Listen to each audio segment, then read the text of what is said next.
आप एक के पिता है और आपका बेटा आपका कोई भी आज्ञा को नहीं मानता है, आपका बात नहीं सुनता है, आप जो बोलते हो उसका विपरीत काम करता है। तो याद रखो, आप पिता है तो ये आपका भूल है, बेटा का भूल नहीं है। और ये मैं खुद नहीं बोल रहा हूँ, ये चाणक्य नीति में बताया गया है। और ये चाणक्य नीति का दूसरा अध्याय श्लोक नंबर 10 में बताया गया है। ध्यान से याद रखो। एक पिता, एक बुद्धिमान पिता,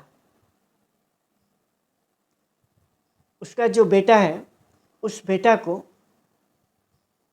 शुभ अशुभ, शुभ को लेकर उसको ज्ञान देना चाहिए, यानी बुद्धि देना चाहिए।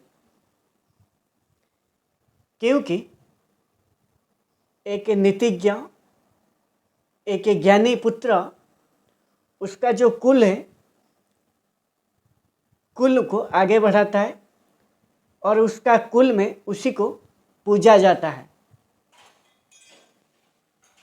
यदि आपको समझ में नहीं आया, थोड़ा आपको गहराई से बताता हूँ। देखिए, आप जो पुत्र को आपको बताना चाहिए कौन सा सही है, उसके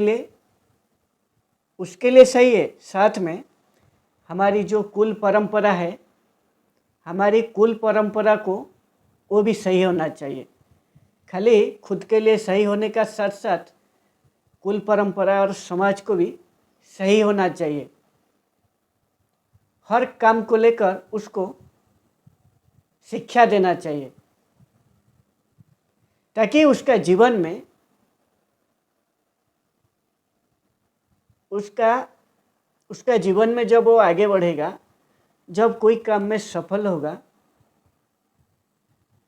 आपका ही यश, आपका ख्याति, आपका गौरव, आपका यश चारों तरफ उसी बेटा फैलाएगा।